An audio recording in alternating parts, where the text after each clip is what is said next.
बच्चों के लिए पढ़ने योग्य हो।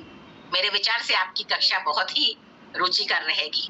और अगली बात जिस पर बहुत ज्यादा ध्यान देने की जरूरत है कि रचनात्मक लेखन का विभिन्न गतिविधियों द्वारा निरंतर अभ्यास कराया जाए। उसके लिए छोटी छोटी गतिविधियां मैं आपको किसी और सत्र में बहुत ही विस्तार से समझाऊंगी कि किस तरह से आप रचनात्मक लेखन का अभ्यास कक्षा में गतिविधियों और तरह तरह के खेलों के माध्यम से करा सकते हैं। आइए हम आगे बढ़ते हैं कि छात्रों के बाद कुछ नियम या ध्यान देने वाली बातें मैं बच्चों के लिए भी रख रही हूं कि घर पर वो नियमित अभ्यास करें, सीमित समय में ही करें। और एक तालिका मैं अभी आपके साथ शेयर करूंगी कि किस तरह से आप प्रश्नों को करें, कितना समय दें ताकि आप अच्छे से अच्छे नंबर अपने बच्चों को दिलवा पाए। ये तालिका मेरे अध्यापक मित्रों के लिए भी है और उनके द्वारा ये तालिका आप अपने छात्रों के बीच भी जरूर शेयर करें ताकि वो भी इसका पूरा फायदा उठा पाए। पठन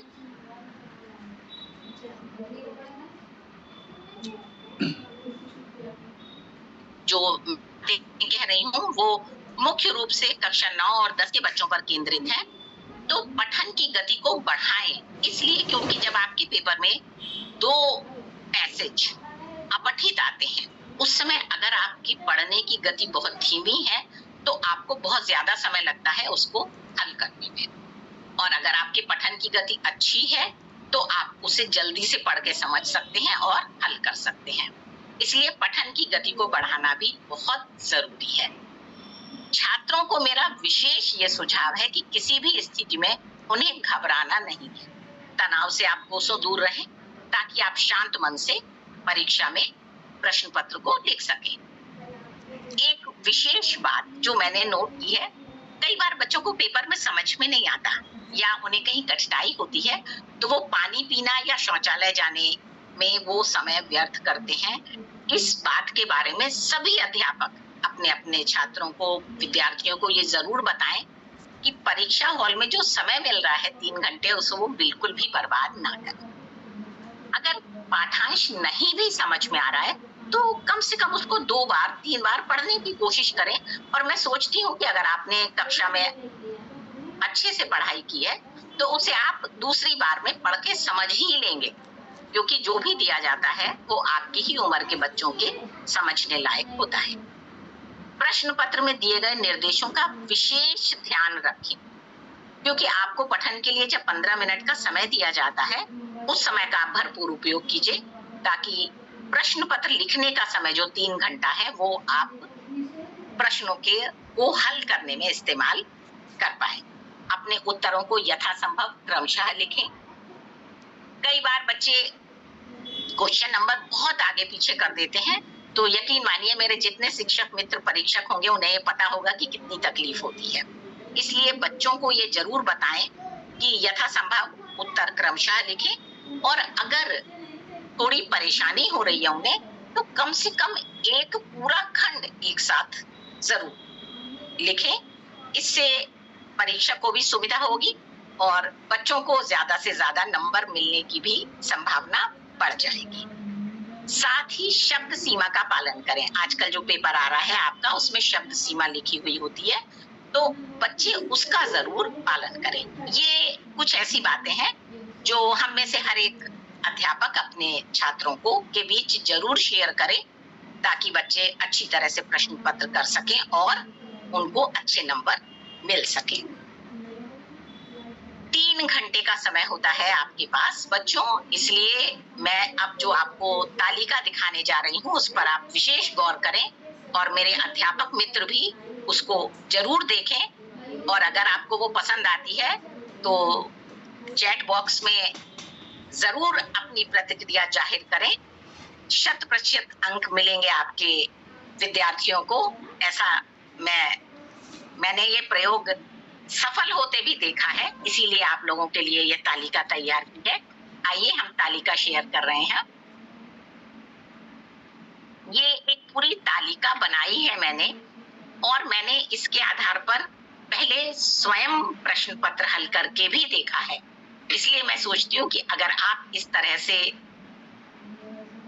बच्चों को अभ्यास करवाएंगे तो यकीनन वो प्रश्न पत्र बड़े इत्मीनान से लिख के पूरा कर पाएंगे और अच्छे नंबर भी प्राप्त करके आपका नाम रोशन कर पाएंगे। देखिए, जो पहला प्रश्न होता है उसमें आपको जब अपठित गद्यांश दिए होते हैं, 2 अपठित गद्यांश आपसे पूछे जाते हैं। मैंने उनके लिए 15-15 मिनट का समय रखा है, क्योंकि आपको बच्चों को पढ़ने में उसमें समय लगता है। और इसके बाद जो व्याकरण वाले प्रश्न होते हैं, प्रश्न नंबर 3, 4, 5 और 6, उसके लिए मैंने कुल 24 मिनट रखे हैं। आप तालिका में देख पा रहे हैं। 1 मिनट मैंने अतिरिक्त रखा है, ताकि अगर आपका कोई भी प्रश्न हल करने से रह गया हो तो आप उसको हल कर पाए।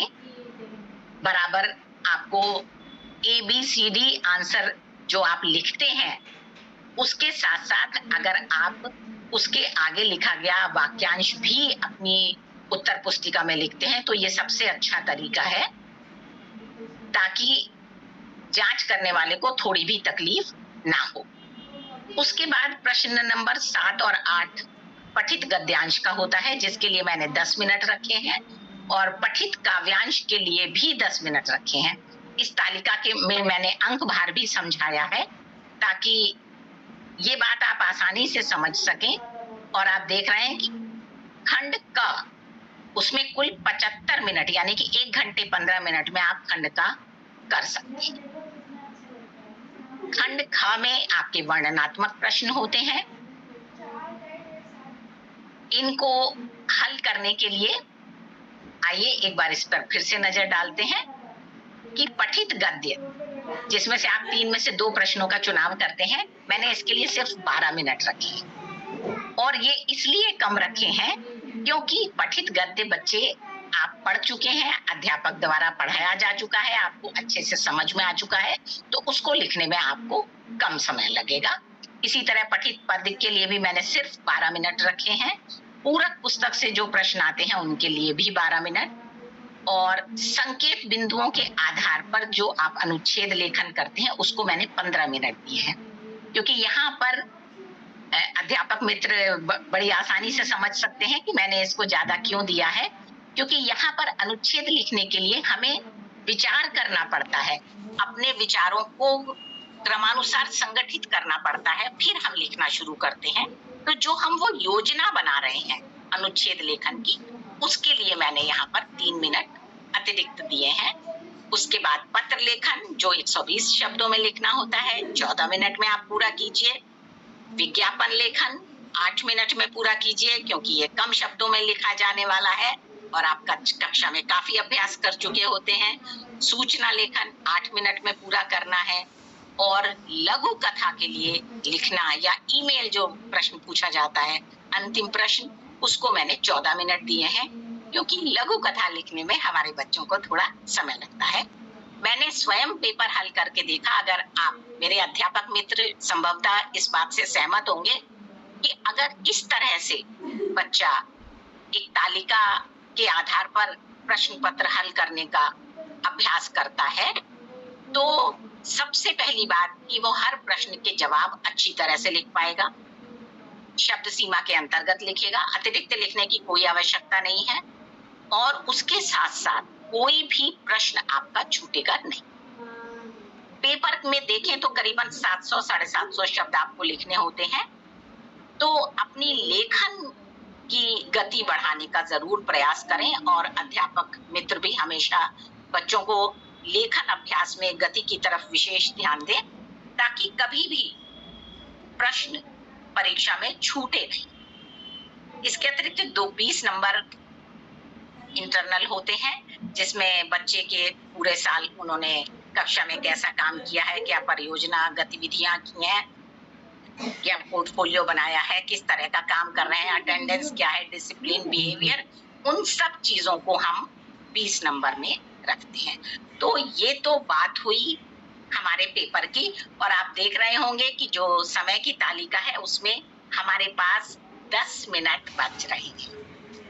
इस 10 मिनट को हमारे बच्चे पुनरावृत्ति के लिए, अपने पेपर को दोबारा पलट कर देखने के लिए इस्तेमाल कर सकते हैं। और मुझे उम्मीद है कि अगर इस तालिका का अनुसरण करेंगे तो 6 से अच्छे नंबर प्राप्त कर पाएंगे। अध्यापक मित्रों को मेरी सलाह है कि आप इस पर एक बार प्रयोग जरूर करके देखें और अपनी प्रतिक्रिया मुझ तक जरूर पहुंचाएं। आइए अब हम आगे बढ़ते हैं। अब हम बात करते हैं अंतरराष्ट्रीय बोर्ड की। ये तो हुई हमारे भारतीय सीबीएसई बोर्ड की।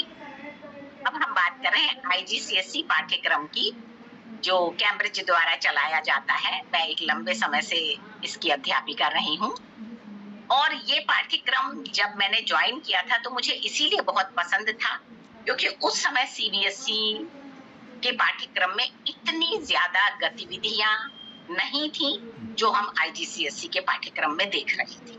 शायद मैं एक कुछ नया सीखना चाहती थी, इसलिए मैंने ये पाठ्यक्रम को पढ़ाना स्वीकार किया था। आईजीसीएसई ये हिंदी को द्वितीय भाषा के रूप में स्वीकार करता है, और भाषा के पठन पाठन के दौरान पाठ्यक्रम को जब हम बच्चों को पढ़ा रहे होते हैं उस दौरान हम पठन, लेखन, श्रवण और वाचन, इन चारों कौशलों के विकास पर जोर देते हैं। कैम्ब्रिज असेसमेंट इंटरनेशनल एजुकेशन स्कूली छात्रों को जीवन के लिए तैयार करता है ताकि उनमें पाठ्य वस्तु के पठन पाठन के दौरान ही उन गुणों को विकसित किया जा सके जो जीवन के लिए उपयोगी है। छात्र अपने जीवन में उन कौशलों का भरपूर उपयोग कर सके और शिक्षा और करियर में व्यापक विकल्पों का चुनाव भी कर सके। भाषा कुशलता के संदर्भ में चूंकि हम इस पाठ्यक्रम के दौरान बच्चे की पठन, लेखन, श्रवण और वाचन चारों क्षमताओं का विकास करते हैं, तो इस पाठ्यक्रम के दौरान विद्यार्थी अपनी कुशलताओं में निखार ला सकता है। आईजीसीएसई बोर्ड को विश्व स्तर पर मान्यता प्राप्त है, और अगर हम कहें तो ये आईबीडीपी यानी कि इंटरनेशनल बैकलॉरेट डिप्लोमा प्रोग्राम और एपीटी यानी कि North America advanced placement test के लिए एक अच्छा आधार तैयार करता है। इस राष्ट्रीय संदर्भ के अतिरिक्त ये को अतिरिक्त मूल्य देता है, ये भी इसकी एक बहुत अच्छी बात है, और छात्रों को वैश्विक दृष्टिकोण प्रदान करता है जो अंतरराष्ट्रीय तो है परंतु स्थानीय रूप से भी पूरी तरह से प्रासंगिक है। सीखने की प्रक्रिया में खोज कौशल यानी कि रिसर्च स्किल और समस्या समाधान इस दृष्टिकोण को विकसित करता है। विद्यार्थी अपनी योग्यता के अनुरूप मूल्यांकन के लिए उनको लिखित प्रश्न पत्र के साथ श्रवण और मौखिक वाचन भी उनकी परीक्षा में शामिल होता है। आईजीसीएसई पाठ्यक्रम वैचारिक अवधारणाओं पर व्यवहारिक ज्ञान को प्राथमिकता देता है। ये इसकी एक बहुत ही अच्छी बात है। निकालिए तो सर्वनाम बुक से और उसके प्रकार निकालिए। घर में आप रिवीजन नहीं करते हो। कृपया अपने आप को आप सभी से निवेदन है कि कृपया अपने आप को म्यूट कर लीजिए। मेरे जो भी शिक्षक मित्र आईजीसीएसई पाठ्यक्रम से वाकिफ नहीं है, मुझे लगता है कि एक संक्षिप्त परिचय के द्वारा ये बात वो अब जान पाए होंगे कि इस पाठ्यक्रम के दौरान वैचारिक अवधारणाओं पर व्यवहारिक ज्ञान की प्राथमिकता होती है। अंकों की बजाय हम कौशल को ज्यादा महत्व देते हैं, और जो छात्र विदेशों में उच्च शिक्षा प्राप्त करना चाहते हैं उनकी तो ये पाठ्यक्रम पहली पसंद होता है। इस पाठ्यक्रम का जो प्रश्न पत्र प्रारूप होता है, मैंने उसको यहाँ आपके समझाने के लिए निकाल के रखा है कि किस तरह से इस पाठ्यक्रम अपनी तरफ से भी सभी शिक्षक मित्रों से या जो भी लोग हमारे साथ इस समय जुड़े हुए हैं, मैं चाहूंगी कि आप ध्यान पूर्वक इन बातों को सुने संभवतः आपको इसमें से कुछ बातें पता भी हो सकती हैं, लेकिन शांति जरूर बनाए रखें ताकि जो लोग जानना चाहते हैं उनको किसी भी प्रकार की तकलीफ ना हो। अब इस प्रश्न पत्र प्रारूप के बारे में मैं बात कर रही हूँ कि पहला प्रश्न जो अपठित गद्यांश के रूप में होता है और 8 नंबर के लिए पूछा जाता है, इसमें लगभग सभी प्रश्न क्या, क्यों और कब पर आधारित होते हैं। पूरे वाक्य में उत्तर लिखना बिल्कुल भी अनिवार्य नहीं है, आप सिर्फ मुख्य वाक्यांश भी लिख सकते हैं, लेकिन शर्त यह है कि आपका वो वाक्यांश स्पष्ट और कंप्लीट होना चाहिए, यानी ऐसा नहीं हो कि उत्तर आपका अधूरा है।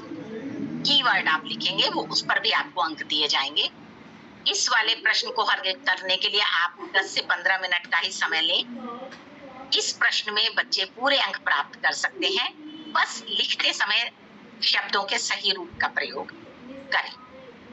अगली बात कि अगर प्रश्न 2 भागों में मान लीजिए पूछा जाए कि रमेश कानपुर कब गया था और किस माध्यम से गया था, तो आपको दोनों टुकड़ों के उत्तर लिखने होंगे, अन्यथा आप नंबर नहीं प्राप्त कर पाएंगे, क्योंकि IGCSE में हमारे यहाँ आधा नंबर देने का रिवाज नहीं है। इसलिए या तो आपको 1 नंबर का प्रश्न है उस पर पूरा 1 मिलेगा और या फिर 0। तो इस बात का विशेष ध्यान रखें, निर्देशों को हमेशा अच्छी तरह से पढ़ें। दूसरा प्रश्न बहुवैकल्पिक प्रश्न के रूप में होता है जो 9 अंक के लिए पूछा जाता है, और ये हमारे बच्चों को बहुत पसंद आता है क्योंकि अधिकतर समानार्थी शब्दों के माध्यम से प्रश्न पूछा जाता है कि वो कथन किस अनुच्छेद से संबंधित है। इसको भी आप आराम से, बच्चे पाठांश बड़ा सा होता है लेकिन 10 से 15 मिनट में पूरे कर सकते हैं। अगर आप नहीं कर पा रहे हैं तो इसका मतलब कि आपको अभी और अभ्यास की जरूरत है। आप अभ्यास कीजिए, इसको 10 से 15 मिनट में पूरा कीजिए और आगे बढ़िए। आगे तीसरा प्रश्न आपको टिप्पणी लेखन के रूप में पूछा जाता है। दिए एक पैसेज होता है करीबन 300 से 400 शब्दों जैसा, या कभी कभी उससे थोड़ा बड़ा भी होता है ये वाला पाठांश, क्योंकि इससे 2 प्रश्न संबंधित होते हैं। इस पाठांश से दिए गए बिंदुओं के अगेंस्ट आपको कुछ हेडिंग्स दी होती है जिनके लिए आपको पाठांश में से ढूंढकर टिप्पणियां लिखनी होती हैं। टिप्पणियों का मतलब है शॉर्ट नोट्स। शॉर्ट नोट्स लिखने हैं, आप उन्हें बिंदु के रूप में भी लिख सकते हैं। कोई जरूरी नहीं कि आप बहुत लंबे लंबे वाक्य लिखें, इसलिए बेहतर होगा कि आप बिंदु के रूप में लिखें। और लेकिन अगर आपको 3 नंबर के लिए वो बिंदु पूछा गया है तो ये बात जरूर ध्यान रखें कि कम से कम 3 बिंदु आपके जरूर होने चाहिए। और लिखते समय फिर मैं आपको याद दिलाऊंगी कि बच्चों को कहें कि ज्यादातर शब्द पाठांश से होते हैं, इसलिए शब्दों के सही रूप का प्रयोग करें। चाहे तो वो पाठांश से देख के भी शब्द उतार सकते हैं, पर कृपया गलत ना लिखें। इस प्रश्न में भी पूरे अंक पाए जा सकते हैं, यानी अंकों को पाने की, आपको अच्छे नंबर लाने की पूरी संभावना है। बस आपको प्रश्न पत्र के प्रारूप के अनुसार आपको अभ्यास करना है। चौथा प्रश्न जो सारांश लेखन के रूप में होता है, ये प्रश्न भी आपका जो प्रश्न नंबर 3 के लिए जो पाठांश था उसी के आधार पर आपको पूछा जाता है कि उस पाठांश को पढ़िए और 100 शब्दों में उसका सार लिखिए। पर यहाँ पर एक शर्त होती है कि सार लिखते समय आप पाठांश से बिल्कुल नहीं उतारेंगे वाक्यों, बल्कि अपने शब्दों में लिखेंगे। ये इस प्रश्न में विशेष रूप से ध्यान देने वाली बात है। तो आप सटीक और पर्यायवाची शब्दों का प्रयोग करिए। आप वहां पर अपने कौशल का विकास दिखाइए कि आपको संयुक्त और मिश्र वाक्य बनाने आते हैं। उस आधार पर आप पाठांश में से कम 8 से 10 बिंदु चुन लीजिए और उनको जोड़कर 100 शब्दों का सारांश तैयार कर लीजिए। यहाँ पर आपकी लेखन कुशलता भी जांची जा रही है, इसलिए आप अपनी भाषा का व्याकरणिक दृष्टि से बहुत ज्यादा ध्यान रखेंगे। 5वां प्रश्न ये आपके रचनात्मक कौशल से संबंधित होता है। यहाँ पर प्रश्न के साथ आपको संकेत बिंदु दिए गए होते हैं तो मेरा आपको ये सुझाव होगा कि आप उन संकेत बिंदुओं का विशेष ध्यान रखें, उनको अपने लेखन में शामिल करें। उसको लिखते समय आप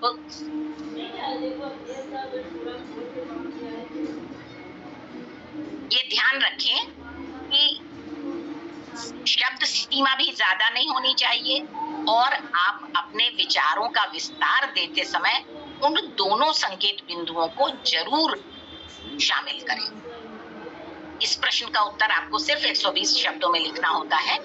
आगे मैं आपको बताऊंगी कि प्रश्न नंबर 5 और 6 के लिए किन किन प्रारूपों पर प्रश्न पूछे जा सकते हैं। तो आप उन प्रारूपों का अपने बच्चों को अभ्यास करा लीजिए।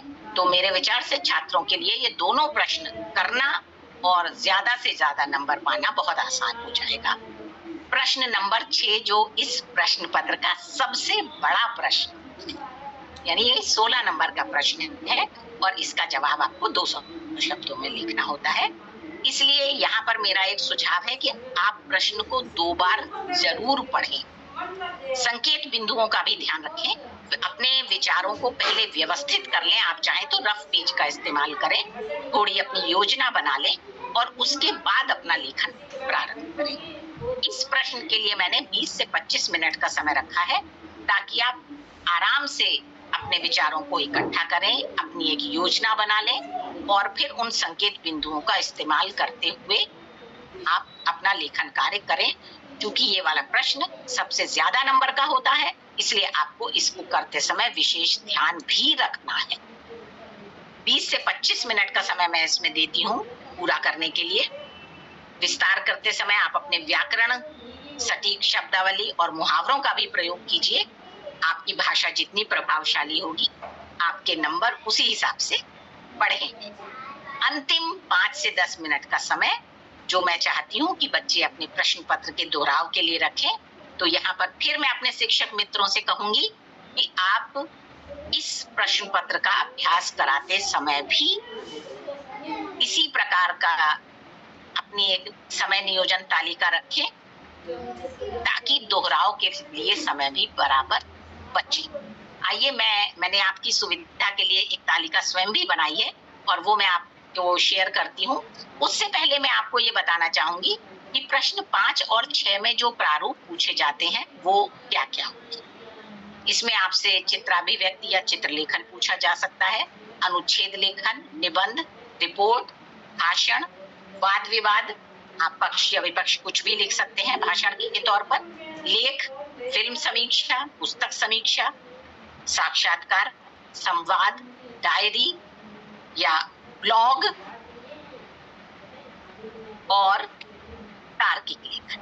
कभी कभी आपसे वैचारिक लेखन भी पूछा जाता है क्योंकि यहाँ पर ये प्रश्न पत्र छात्र के रचनात्मक कौशल की परीक्षा कर रहा है। इसके बाद आइए हम बात करते हैं इस तालिका की। ये मैंने आपकी सुविधा के लिए बनाई है। अगर हम इस तालिका के हिसाब से चलेंगे तो हम बड़े आराम से बच्चों को तैयार कर सकते हैं परीक्षा के लिए। समय होता है हमारे पास 2 घंटे का, तो मैंने उस 2 घंटे को देखिए किस तरह से विभाजित किया है। आप चाहें तो इसका फोटो ले सकते हैं, आप चाहें और भविष्य में आपको जरूरत पड़े तो आप फिर मुझसे बात कर सकते हैं। मैं हमेशा आपकी सहायता के लिए तैयार हूँ। प्रश्न 1 के लिए मैंने 15 मिनट दिया है, प्रश्न 2 के लिए भी 15 मिनट, लेकिन मैंने प्रश्न 3 के लिए 20 मिनट दिया है क्योंकि मैंने ये खुद प्रश्न पत्र सॉल्व करके और अपने बच्चों के साथ वो सॉल्व करा के ये बात महसूस की कि टिप्पणी लेखन में उन्हें बिंदु निकालने में थोड़ा समय लगता है और ये वाला पाठांश भी अपेक्षाकृत बड़ा होता है। यहाँ मैंने 20 मिनट दिए हैं। सारांश लेखन के लिए भी 20 मिनट, क्योंकि एक बार हमने जब पाठांश पढ़ लिया है प्रश्न 3 के लिए तो प्रश्न 4 के लिए हम थोड़ा सा आसानी हो जाती है। प्रश्न 5 के लिए मैंने फिर से 15 मिनट दिए हैं क्योंकि उसमें सिर्फ 120 शब्द लिखने होते हैं और प्रश्न 6 जो आपको सबसे ज्यादा अंक के लिए पूछा जाता है उसको मैंने 25 मिनट दिए हैं। इसके बाद भी हमारे पास पूरे 10 मिनट बचते हैं। मेरी जो भी शिक्षक मित्र IGCSE पाठ्यक्रम में पढ़ा रहे हैं वो इस बात से पूरी तरह से सहमत हैं तो चैट के माध्यम से मुझे जरूर अपनी प्रतिक्रिया दें, क्योंकि मैंने 10 मिनट का समय बचा लिया है पुनरावृत्ति के लिए। और यहाँ पर एक बात और मैं अपने शिक्षक मित्रों को सुझाव के रूप में देना चाहूंगी, क्योंकि मैंने इस पर प्रयोग किया और वो बहुत ही सार्थक रहा, सफल रहा। वो ये कि बच्चे अक्सर शिकायत करते थे कि क्वेश्चन नंबर 6 सबसे बड़ा है, और जब हम 1 2 3 4 5 6 पर आते हैं तब तक हमारे पास समय कम बचता है और हमारा वो वाला प्रश्न या तो अच्छी तरह से पूरा नहीं कर पाते, हम जो चाह रहे हैं वो लिख नहीं पाते, या फिर छूट जाता है। तो मैंने उन्हें एक ट्रिक समझाई कि भाई अगर इस तरह से काम करो और देखो कि क्या ये सफल होती है। मैंने कहा कि तुम प्रश्नों का क्रम इस तरह से रखो 1 2 3, यानी कि आपने अपठित प्रश्न कर लिया, बहुवैकल्पिक प्रश्न कर लिया और आपने लंबा वाला मैसेज पढ़ के टिप्पणी लेखन कर। जब आप टिप्पणी लेखन कर रहे हैं तभी आप सारांश लिखने के लिए भी 8 से 10 बिंदु अंडरलाइन करके रख लीजिए। ठीक है, बस अंडरलाइन करके रख दीजिए और छोड़ दीजिए। 1 2 3 प्रश्नों के बाद आप आ जाइए 6 पर, यानी सबसे बड़ा जो प्रश्न है, जो आपके रचनात्मक कौशल की परीक्षा लेने जा रहे। अब आपके पास पूरा आराम है, तसल्ली है, दिमाग में कोई तनाव नहीं है कि अभी बहुत समय कम है, हम ये नहीं कर पाए, वो नहीं कर पाए। आप 6 नंबर का प्रश्न जो है वो 4थे नंबर पर आप कर रहे हैं, 1 2 3 और फिर 6 5 4। ये क्रम अगर आप इसको इस्तेमाल करके देखेंगे तो बच्चा जब पूरा परीक्षा काल समाप्त कर रहा होता है उस समय वो सार लिख रहा होता है, और सार लेखन के लिए उसने पैसेज पढ़ के पहले ही टिप्पणी लेखन कर लिया है, और जिन बिंदुओं को सार लेखन में शामिल करना है उनको भी रेखांकित कर लिया है। तो सिर्फ अब लिखना ही तो है। इसलिए बच्चा अब उतना तनाव में नहीं होता उस समय, और बड़े आराम से वो सार लेखन की प्रक्रिया को पूरा करता है। बस आपको पाठांश से वो शब्द बाय शब्द यानी वाक्य नहीं उतारने हैं, अपने शब्दों में ही लिखना है, तभी आप अच्छे नंबर पा सकते हैं। इस सफल प्रयोग को मैंने बहुत बार आजमाया है और हर बार हमारे बच्चे पूरी तरह से सफल रहे, उन्हें भी ये पसंद आया। इसीलिए मैंने ये तालिका बनाई कि मैं अपने शिक्षक मित्रों के साथ भी ये बात बांट सकूं और उनके छात्रों को भी लाभान्वित किया जा सके। आइए अब हम आगे बढ़ते हैं।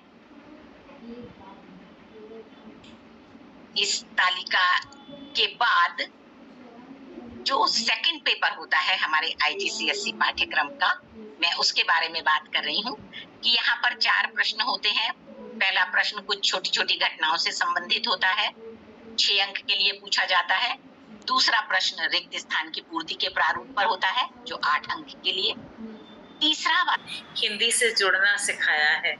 बहुत बहुत शुक्रिया मैम, आप जैसे अनुभवी व्यक्तियों से इस अनुभव ज्ञान को प्राप्त करके हम कृतार्थ हुए। हमारी एकता और अखंडता ही हमारे देश की पहचान है। हमारी एकता और अखंडता ही हमारे देश की पहचान है। हिंदुस्तानी है हम और हिंदी हमारी जुबान है। शायद यही बात है जो आपकी बातें कानों में मिश्री का रस घोल गई और अंतर मन को आप्लावित कर गई। मैम बहुत बहुत शुक्रिया। आप सभी मैं आप सभी से ही विनम्र निवेदन करूंगी साथ में कि आपने अपना कीमती वक्त निकाल कर इस माता परिवार से जुड़ करके इस कार्यक्रम को सफल बनाया। आप सभी का बहुत बहुत अभिनंदन और आभार। कार्यक्रम के मुख्य वक्ता रेणु जी ने बहुत सुंदर तरीके से राष्ट्रीय एवं अंतर्राष्ट्रीय पाठ्यचर्या का सम्यक विश्लेषण किया है, उन्हें भी मैं अभिनंदन और आभार प्रकट करती हूँ। इसके साथ ही मैं अपने परिवार के मुखिया श्री डॉक्टर परमानंद शुक्ला जी से विनम्र निवेदन करूंगी कि वे धन्यवाद ज्ञापन करके कार्यक्रम का अंत करना चाहें। और यदि इससे पहले मैं उनसे अनुमति लेना चाहूंगी कि यदि कोई हिंदी दिवस पे कुछ सुनाना चाहता है तो प्लीज आप का बहुत बहुत तहे दिल से इस्तकबाल है इस सभा में। आप अपने आप को म्यूट करके अपना नाम बता करके अगर कुछ सुनाना चाहते हैं तो अवश्य बताएं।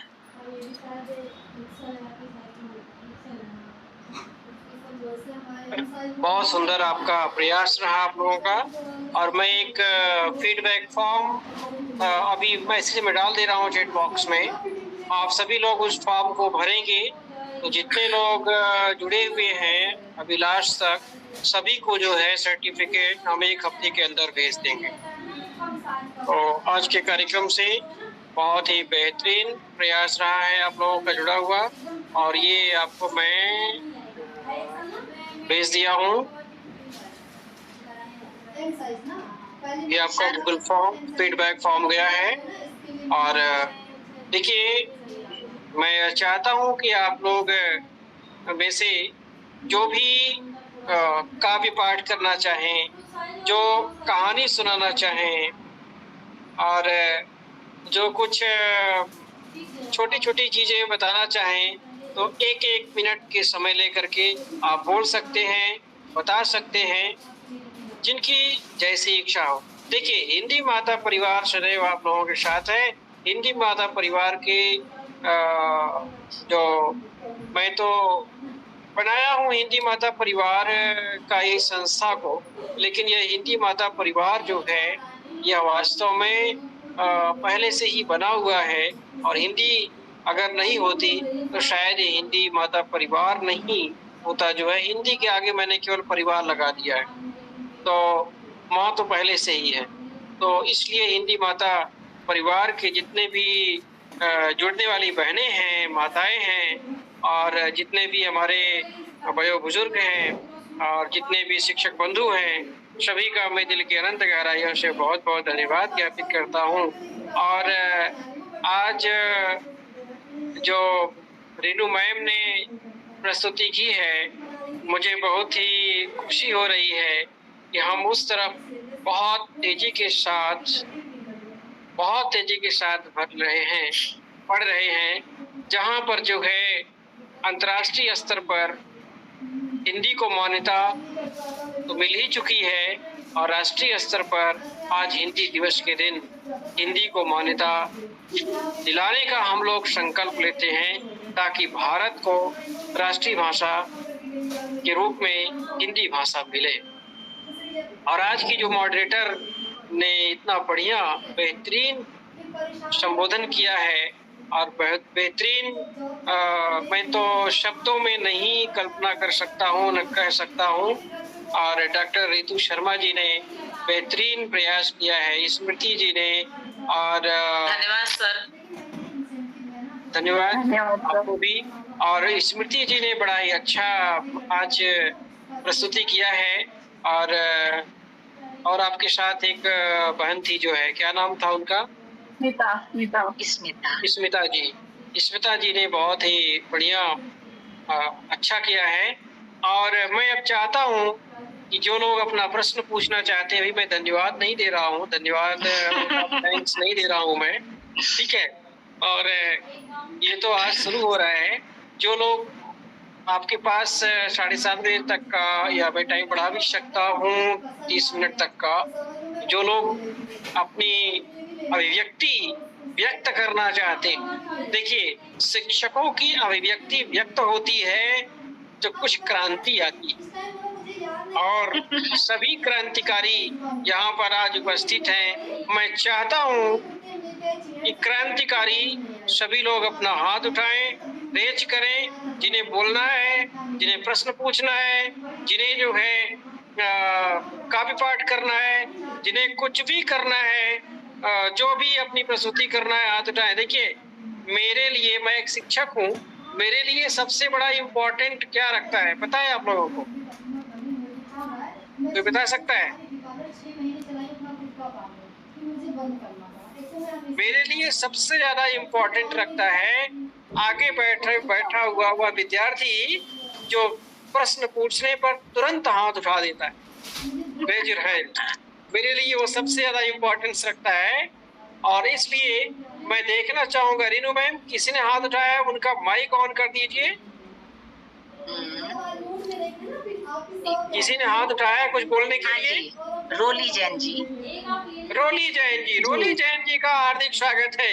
आज नीनू मैम के आप नमस्कार। बेहतरीन विद्यार्थी हैं। जी नमस्कार।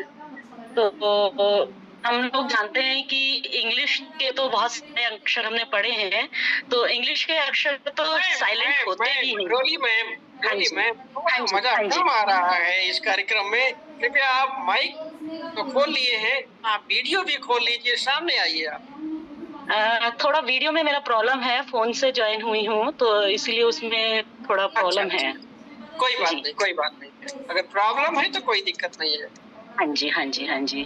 तो यही था कि इंग्लिश में तो अक्षर साइलेंट होते हैं, पर हमारी हिंदी है जिसकी बिंदी भी बोलती है, तो इसके बारे में बहुत अच्छा मतलब मेरे को लगा कि हिंदी दिवस पर एक आप लोगों ने प्रोग्राम ऑर्गेनाइज किया है जो भी।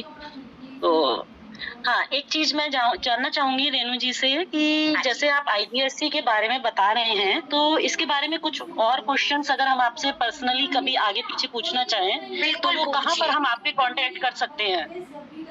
मैं अपना ईमेल आपको लिख देती हूँ चैट बॉक्स में। आप हाँ जी, हाँ जी। या कोई व्हाट्सएप ग्रुप हो उसमें अगर हमें ज्वाइन कर लें। आप हिंदी माता परिवार से जुड़ जाइए। इसी मंच के साथ हम अभी हिंदी माता परिवार का ग्रुप मैं डाल दे रहा हूँ लिंक में। जी, आप लोग अभी जो है जुड़ जाएंगे ग्रुप में। कोई दिक्कत तो नहीं है। जैसे आईजीएससी है, मैं कैम्ब्रिज है, थोड़ा सा उसके बारे में कम जानकारी है, तो अगर उसको हम जुड़ सकेंगे तो उससे बारे में थोड़ी जानकारी ले पाएंगे। क्योंकि अभी तो ऐसे नहीं, पर यह है कि समय समय पर कुछ लगता है कि हमें उसके बारे में जानकारी होनी चाहिए, किस तरह से एग्जाम लेना है, क्या उनका पोर्शन रखना चाहिए, तो उस सब चीज की हमें सहायता मिल पाएगी। जान सकते हैं सर। कुछ लोगों ने चैट बॉक्स में डाला है, वो जो तालिका मैंने शेयर की है समय विभाजन और अंक भार के साथ, वो देखना चाहते हैं। तो अगर आपकी अनुमति हो तो मैं पहले उनको यहीं दिखा दूं।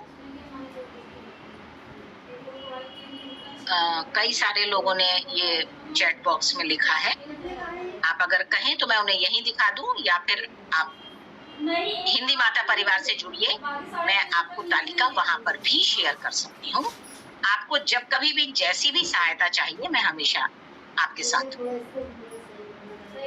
आप लोगों ने बड़ी अच्छी अच्छी प्रतिक्रियाएं दी हैं। अब थोड़ा बारीक तरह से मैंने अभी चैट बॉक्स को पलटा, इसीलिए मुझे लगा कि अगर आप चाहते हैं कि वो तालिका जो मैंने बनाई है वो आप देखना चाहते हैं, तो सर मैं दिखा मैं अभी इसके लिए ग्रुप को ही शेयर कर दे रहा हूँ लिंक में, उसका लिंक बेफिक्र रहिए, ज्वाइन कर लीजिए और ग्रुप में इसे शेयर कर दिया जाएगा। बिल्कुल शेयर कर दूंगी।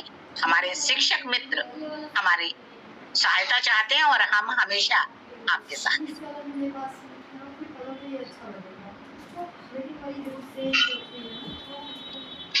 और आप में से कोई कुछ जानना या पूछना चाहता है? रेणु जी। हाँ जी। हाँ जी, नमस्कार रेणु जी। नमस्ते जी। रेणु जी, मुझे ये जानना है कि सीबीएसई के आधार पर, जैसे आपने प्रश्न पत्र आपने बताया कैसे है सॉल्व करना है, कितने मिनट हम किसको दे सकते हैं, तो क्या सीबीएसई से रिलेटेड कुछ ऐसा हमें मिल सकता है? देखिए, सीबीएसई से रिलेटेड आपको नहीं मिलेगा, क्योंकि पहली बात तो ये तय कर लीजिए कि आपके यहाँ जो आपकी कक्षा का जो एवरेज बच्चा है, उसके लिए एक समय विभाजन वाली तालिका समय नियोजन की अलग बनेगी। एक जो बहुत अच्छा बच्चा है, जो अच्छी तरह पढ़ता है, स्पीड से पढ़ता है, जल्दी समझता है, जल्दी लिखता है, लेखन गति अच्छी है, उसके लिए हो सकता है कि बाद में 10 से ज्यादा मिनट का समय बच जाए। और मैंने जो ये तालिका बनाई है, ये एवरेज बच्चों को ध्यान में रखकर बनाई है, जिस पर मैंने प्रयोग भी किया है। और बच्चा आराम से, अगर वो स्थिर गति से भी आगे बढ़ रहा है, तो भी वो अपना प्रश्न पत्र पूरा कर सकता है। आपके अगर जो बहुत अच्छे, बहुत तेज बच्चे हैं, जो जल्दी लिखते हैं, जल्दी समझ पाते हैं, हो सकता है उनके पास इससे ज्यादा समय बच जाए पुनरावृत्ति के। मेरी जो तालिका है वो एवरेज बच्चों की है, क्योंकि ये हमारी जिम्मेदारी होती है कि हमें कक्षा में सारे बच्चों को साथ लेके चलना। जो ज्यादा अच्छे बच्चे हैं उनको हम अलग से गाइडेंस जरूर देते हैं, ताकि वो और उच्चतम अंकों को प्राप्त करें। लेकिन जो एवरेज बच्चा है वो कम से कम 4 से 6 कदम आगे जरूर जाए, हमारी ऐसी कोशिश होती है। तो आप चाहें तो अपने बच्चों को ये भी कह सकते हैं कि आप इसके हिसाब से थोड़ा बहुत फेर बदल भी कर सकते हैं, क्योंकि जनरली जो पठित गद्यांश और पद्यांश होते हैं वो बच्चे जल्दी सॉल्व कर लेते हैं, क्योंकि वो पहले पढ़ चुके हैं, जबकि अपठित में उन्हें देर लगती है ना, क्योंकि वो गद्यांश और वो पहली बार पढ़ रहे हैं। कई बार उसमें कठिन शब्द भी होते हैं जो समझने में समय लग जाता है। तो ऐसा कोई, देखिए, रिजिड एकदम हार्ड एंड फास्ट फॉर्मूला नहीं बना सकते हम, क्योंकि हर एक बच्चा अपने आप में यूनिक है ना। मैं उम्मीद करती हूँ कि आप ये वाली बात बहुत ही सुंदर तरीके से मैम ने बताया, और आप लोगों के लिए लिंक को ग्रुप में शेयर किया जा चुका है चैट बॉक्स में, आप ज्वाइन कर सकते हैं। और ध्यान दीजिए, अभी जो आप मैम ने प्रश्न पूछा है, कौन सी मैम थी, एक बार अपना नाम बताएंगे? दीप ऋतु। दीप ऋतु मैम ने प्रश्न पूछा था कि सीबीएसई के लिए आपने कुछ ऐसा बनाया है क्या? तो वास्तव में बहुत ही बेहतरीन क्वेश्चन है, और आपको जान करके बड़ी प्रसन्नता होगी कि मैं पिछले 21 साल से सीबीएसई बोर्ड से जुड़ा हूँ, और इन 21 सालों में मेरा तो बहुत कम अनुभव है, और लेकिन अब मैं 2018 से लेकर के 2018, 19, 20, 21, 22 और ये जो आपका 23 चल रहा है, तो इस 23 के बारे में आगे मैं नहीं बता सकता हूँ, क्योंकि अभी 23 चल रहा है। तो 2018 से लेकर के 2022 तक जो क्वेश्चन पेपर का मॉडल रहा है, जो पेपर का सेटिंग रहा है, वो आपके इस भाई को मौका मिला हुआ है उसको सेट करने का, और आपको जान करके बड़ी खुशी होगी कि 2023 का आई डोंट नो, क्योंकि सबको मौका नहीं मिलता है, तो 2023 को क्या मौका मिलेगा, अब ये तो आप लोगों के आशीर्वाद, हमारी शुभकामनाएं आपके साथ। जी जी। और पिछले जो है 2013 में हमने एक प्रोग्राम चलाया जिसका नाम है motivational learning methods for all students programme. ये जो है थोड़ा इंग्लिश में नाम है, और इसको मैं शॉर्ट फॉर्म में प्रेरणात्मक प्रोग्राम बोलता हूँ। और इस प्रोग्राम के तहत जो है जितने भी लोग जुड़े, जितने भी बच्चे जुड़े, मेरे पास रिकॉर्डेड है, जिसमें से 2013 से लेकर के आज तक 336 बच्चे 100 मार्क्स ला चुके हैं, 100 नंबर ला चुके हैं हिंदी में। 100 में 100 नंबर हिंदी में लाना बहुत ही सरल बात नहीं है, और जबकि नंबर ला चुके हैं वो। और आप सभी को जान करके बड़ी खुशी होगी। सर्टिफिकेट का कोई चार्ज लिया जाएगा, आपको फ्री ऑफ कास्ट ट्रेनिंग दी जा रही है। रेनू मैम जो है आपको दे रही है ट्रेनिंग, डॉक्टर ऋतु शर्मा जी ये जुड़ी हुई हैं, और इसमें से बहुत सारे अभी हीरे कोहिनूर के हीरे आने बाकी हैं, और वो आएंगे, और यह एक ऐसा प्लेटफॉर्म बनेगा जहां से कि बहुत ही बेहतरीन कार्यक्रम होने जा रहा है। देखिए, सच्चाई छिप नहीं सकती बनावटी वसूलों से, सच्चाई छिप नहीं सकती बनावटी वसूलों से, और खुशबू आ नहीं सकती कागज के फूलों से। तो कितना भी जो है आप सच्चाई छिपा लीजिए, लेकिन बनावटी वसूल से सच्चाई नहीं छिपती है कभी भी। तो इसलिए अब आप लोगों में से मैं चाहता हूँ कि मैं बोलता रहूंगा। देखिए, मैं आपको एक सच्चाई बता रहा हूँ, मैं किसी भी प्रोग्राम में नहीं बोलता। हमारी जो प्राचार्य मैडम है वो हमको बोलने नहीं देती है। इसका एक कारण है कि जब मैं बोलना शुरू करता हूँ तो प्रोग्राम खत्म हो जाता है। तो शुरू से लेकर के लास्ट तक फिर मुझे ही लोग सुनते हैं, डीपीएस में, दिल्ली में, और तमाम स्कूलों में जो है, ये मॉडर्न में जो है, और जब मैं यूनिवर्सिटी में जो है भाषण देता था, तो जितने भी 26 जनवरी हो या 15 अगस्त हो या कोई भी सेमिनार जब मेरा होता था, तो वहाँ पर जो है केवल 90% पेरेंट्स मेरे भाषण को सुनने के लिए आते थे। तो आज भी वही स्थिति है। तो इसलिए मैं चाहता हूँ कि मैं ना बोलूं, आप लोग बोलें, आपकी आवाज हिंदी माता परिवार की आवाज बने, वो ज्यादा अच्छा है। मैं तो मोटिवेशनल स्पीकर बन गया, ठीक है। तो इसलिए जो है मैं चाहता हूँ कि आप सभी जो है थोड़ा सा बोलने की कोशिश करें। देखते हैं दूसरा हाथ किसका उठता है। कई लोगों का उठा है। विजय लक्ष्मी मैम ने हाथ उठाया है। विजय लक्ष्मी मैम, नमस्कार सर। सभी को नमस्कार। की शुभकामनाएं। मैम से मेरा एक प्रश्न था, जैसे मैं अभी ग्रेड 8 तक ले रही हूँ IGCSE बोर्ड के लिए, मतलब कैम्ब्रिज बोर्ड हम लोग चला रहे हैं। तो उसमें जैसे मेरे कुछ बच्चों को आगे जाके हिंदी लेना है IGCSE बोर्ड के लिए, लेकिन उनमें से कुछ बच्चे स्पेशल चाइल्ड हैं, लाइक जिनको पढ़ने में थोड़ी डिफिकल्टी है, कठिनाई है और लिखने में भी इतने अच्छे नहीं है, तो क्या उनके लिए उचित रहेगा ये हिंदी को ले कर पाएंगे वो बच्चे? देखिए, अगर बच्चा किस स्तर पर है, कमजोर है, मतलब कमजोर कितना है, उसे क्या क्या आता है, यहाँ पर आप एक प्रयास कर सकती हैं बच्चे के साथ, क्योंकि 6, 7, 8 ये 3 साल हमारे पास होते हैं।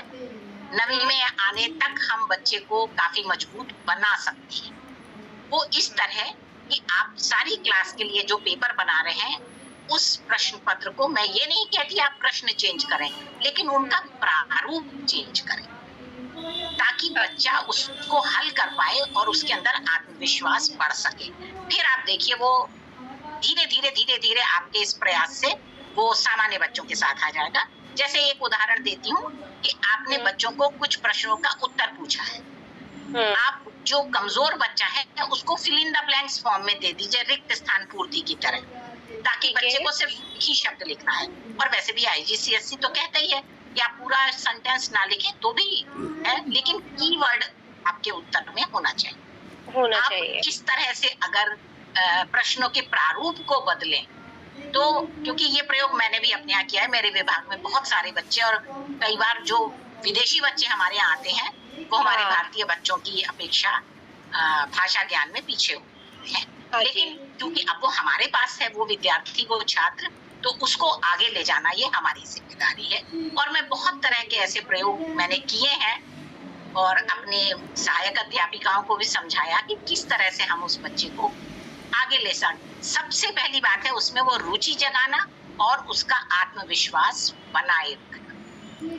अगर आपने ये 2 काम कर लिए तो फिर पेपर करना बड़ी बात थोड़ी होती है। नहीं, पर मैम लेकिन मैं जैसे मैंने IGCSE के पेपर्स देखे हैं, इसमें अपठित गद्यांश बहुत सारे होते हैं, बच्चों को नोट मेकिंग, नोट टेकिंग, कम समय में उनको बहुत ज्यादा पेपर करना है, रीडिंग के लिए टेक्स्ट भी काफी सारे हैं, तो अब वो बच्चे अभी पढ़ने में ही काफी, क्योंकि उनको कोई ना कोई प्रॉब्लम है, कोई ना कोई डायलेक्सिया है, किसी को कोई प्रॉब्लम है, तो ऐसे बच्चों के साथ मुझे पता नहीं, ऐसा लगा कि इतना सारा वो कर पाएंगे कि नहीं निर्धारित समय सीमा में। देखिए, अगर इस कोई विशेष दिक्कत है, जैसे आपको डिस्लेक्सिया या इस तरह की है, तो फिर हमारा बोर्ड उन बच्चों को पहले बोर्ड को बताना पड़ता है, वो कुछ आपसे प्रमाण मांगती है और उसके बाद वो स्पेशल सुविधाएं भी उन्हें देती है। फिर वो उनके लिए जो ऐसा उनका निर्देश होगा, लेकिन पहले आपको उस बच्चे को काउंसलर के पास भेजना होगा, काउंसलर उसको सर्टिफाई करेगा और फिर आप ऐसे बच्चों को के लिए बोर्ड से सहायता मांग सकते हैं। अच्छा, ठीक है, धन्यवाद। क्योंकि ये बात आप ध्यान में रखें कि IGCSE बोर्ड जो है वो स्किल बेस्ड पाठ्यक्रम है, कौशल ज्ञान पर ज्यादा जोर देता है। तो जो आप कह रहे हैं ना कि बड़े बड़े गद्यांश पढ़ने पड़ते हैं, तो ये बात तो सही है कि उन गद्यांशों को पढ़कर आपको अपने शब्दों में लिखना ये आसान तो नहीं होता। इसीलिए आपकी, लेकिन हम वो इन 2 सालों में आपका वो कौशल इतना निखार देते हैं कि आप जब बाद में किसी बड़ी कंपनी के CEO बनेंगे और 90 पेज की रिपोर्ट पढ़ेंगे ना, तो आप उसे फटाफट 4 पेज में लिख पाएंगे। तो हम बच्चों को उस स्तर के लिए तैयार कर देते हैं। ठीक है। अच्छा, इसके लिए हर एक बोर्ड का अपना अपना तरीका है। मैं किसी भी बोर्ड की किसी से तुलना तो करें जी, अनुमति चाहते हैं। सर, रीतू जी का प्रश्न नहीं है, रीतू जी तो घड़ी देखकर अनुमति चाह रहे हैं। नहीं, उमाकांत जी मांग रही है अनुमति, मैं ये कह रही थी। अच्छा, ये लीजिए, आप अनम्यूट कर लीजिए अपने आप को।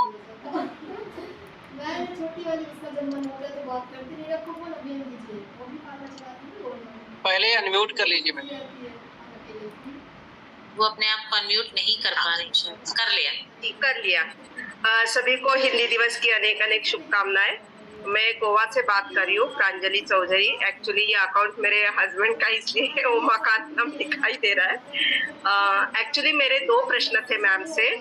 पहले तो धन्यवाद कि आपने बहुत अच्छी तरह से समझाया और जितने भी मन में डाउट थे वो सारे क्लियर हो गए।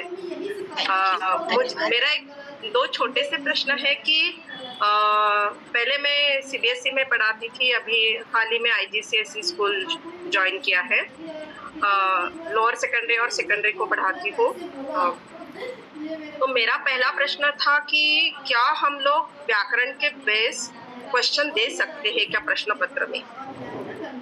देखिए, अगर आप देने की बात करें तो 6th, 7th और 8th जी क्लास के बच्चों को मैं देती हूँ, इसलिए क्योंकि वहां पर मुझे उन्हें मजबूत बनाना है आगे के लिए। जी तो मैं जो आपका गद्यांश आप दे रहे हैं जिसमें से कॉम्प्रिहेंशन बेस्ड क्वेश्चंस पूछ रहे हैं, मैं उसी में से उनसे पर्यायवाची भी पूछ लेती हूँ, उसी में से विलोम पूछ लेती हूँ, उसी में से मैं पार्ट्स ऑफ स्पीच के बारे में बात कर लेती हूँ कि संज्ञा कहाँ है, सर्वनाम क्रिया विशेषण कहाँ है।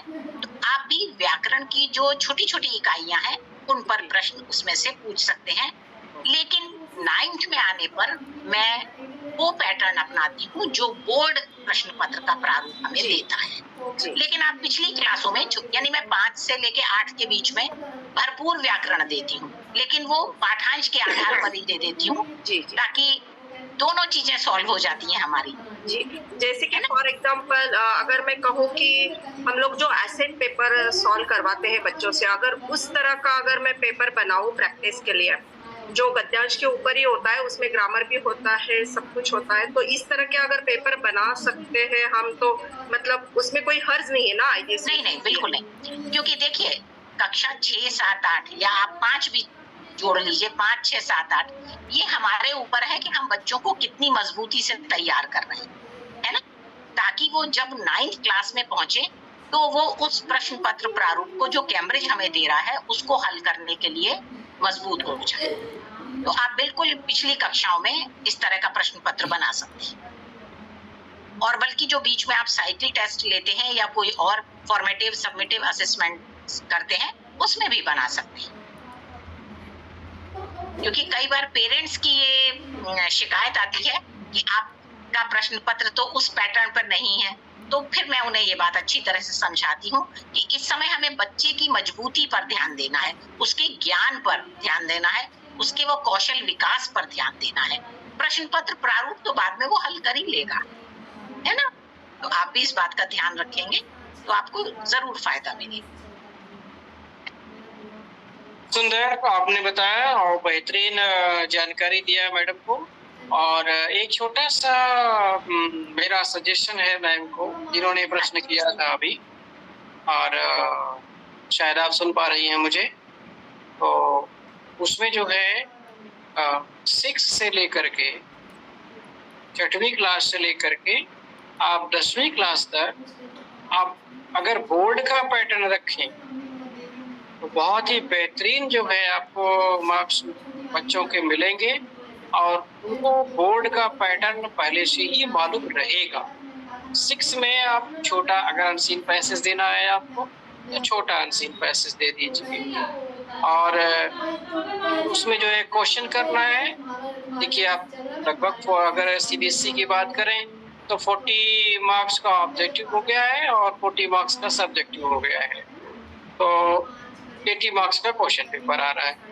तो अब 40 मार्क्स में जो ऑब्जेक्टिव है उसमें कोई सा भी दे सकते हैं। अब आपको जानकर बड़ी खुशी होगी कि हमने एक क्वेश्चन पेपर बनाया है, और क्वेश्चन पेपर में जो है हमने अभी अनसीन पैसेज के रूप में आदित्य मिशन को दे दिया। अनसीन पैसेज के रूप में हमने दे दिया जो है मंगलयान को दे दिया, और अनसीन चंद्रयान को दे दिया हमने, ठीक है। अनसीन पैसेज के रूप में ध्यान दीजिए, अनुच्छेद के रूप में दे दिया हमने चंद्रयान को। और हमने जो है अनुच्छेद के रूप में आदित्य L1 मिशन को दे दिया और G21 की सफलता पर दे दिया। ठीक है, तो आज जो प्रेजेंट टाइम के ज्वलंत उदाहरण हैं वो बहुत ज़्यादा जो है मार्क करते हैं और बच्चों को ज्ञान भी होता है उसका, क्योंकि मीडिया, सोशल मीडिया के माध्यम से वो लोग सुन रहे हैं। और एक बहुत ही महत्वपूर्ण प्रश्न है इसमें प्रेजेंट टाइम जो चल रहा है वह है साइबर क्राइम।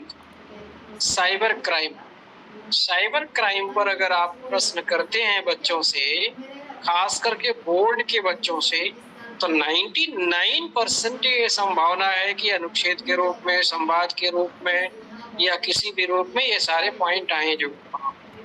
ठीक है, तो अपने मैं एक पेपर जो है आप लोगों को शेयर करूंगा, जो मैंने क्वेश्चन पेपर बनाया है उसको, तो उसमें जो है आप लोग उसको पढ़िए, देखिए, बच्चों से करवाइए, हल करवाइए।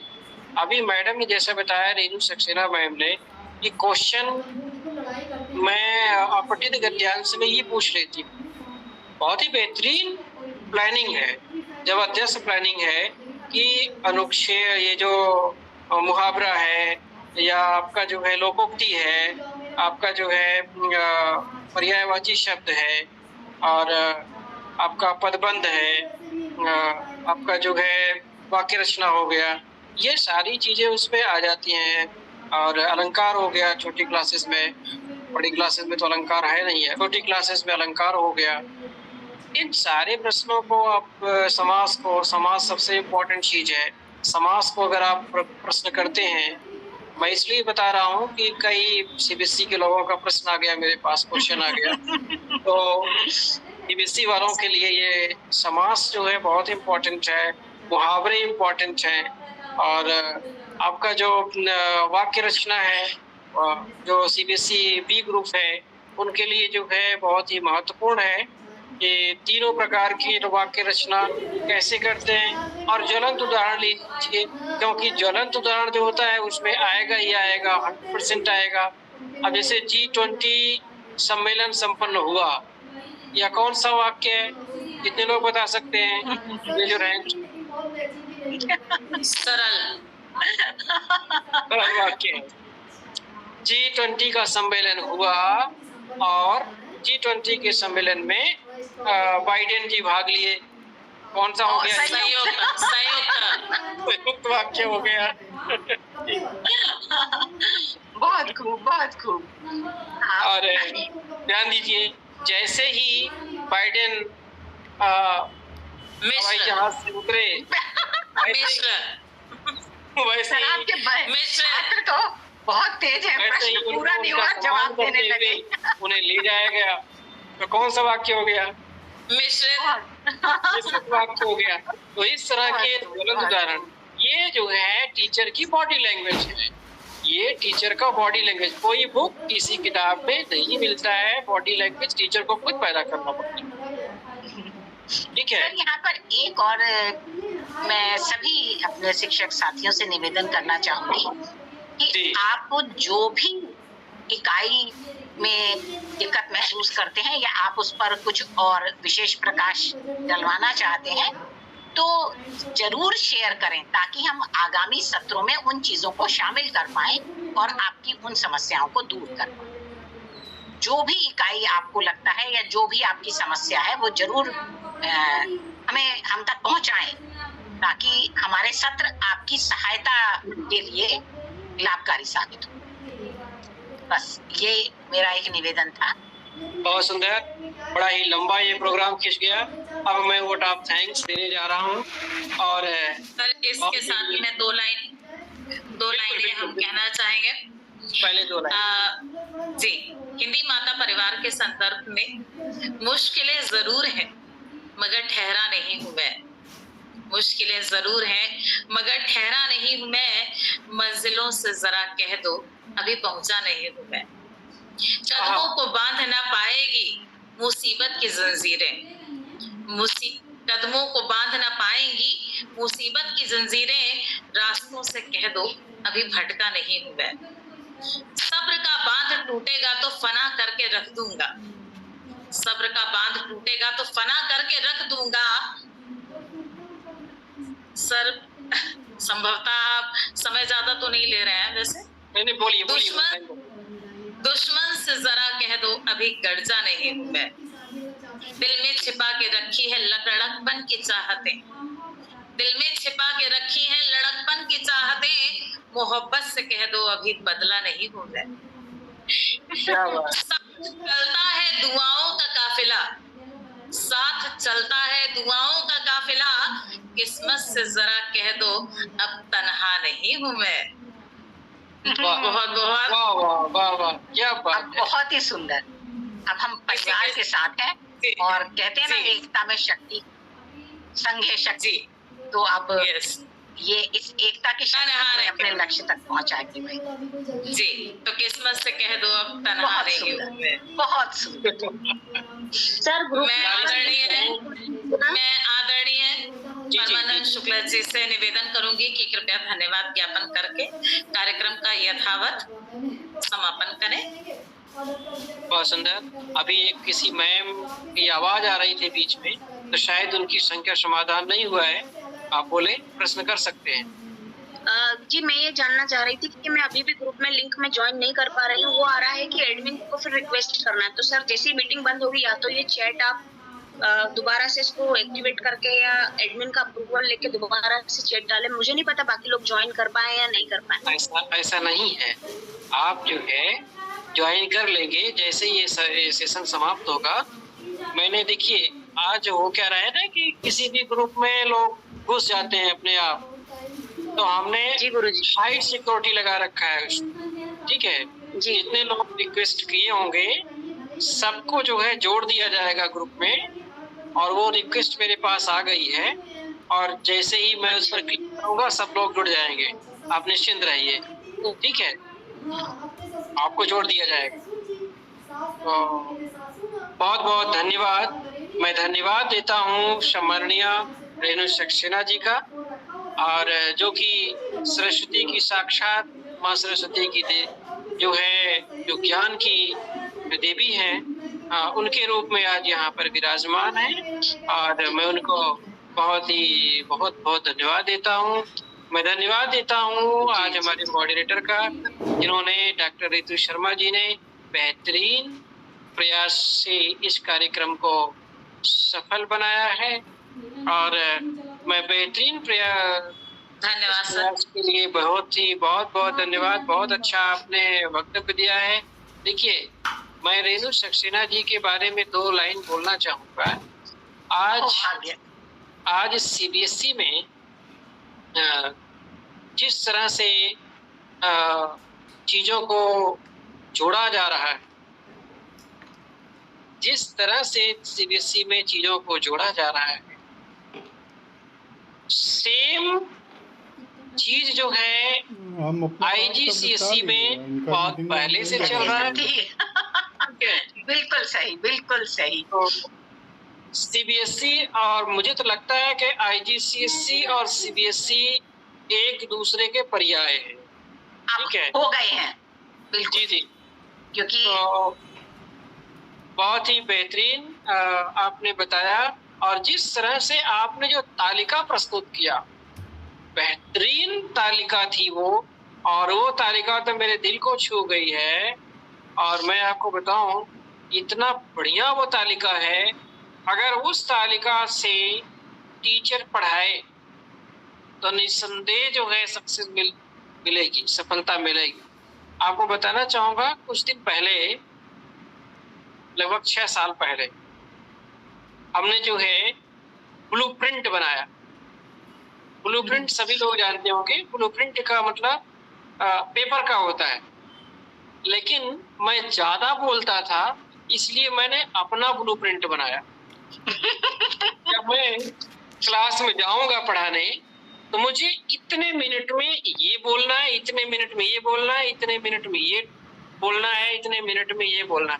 अगर हम 40 मिनट को 40 भागों में बांट लें, 40 मिनट को 40 भागों में बांटने का मतलब हो गया कि फर्स्ट मिनट में हमें क्या बोलना है, अगर अपनी आप मिनट प्लानिंग बना लें तो 100% सक्सेस होंगे। ठीक है, तो धन्यवाद मैम। तो आपने ये बेहतरीन प्लानिंग बताया। आज मेरे बच्चे 100 मार्क्स क्यों लाते हैं?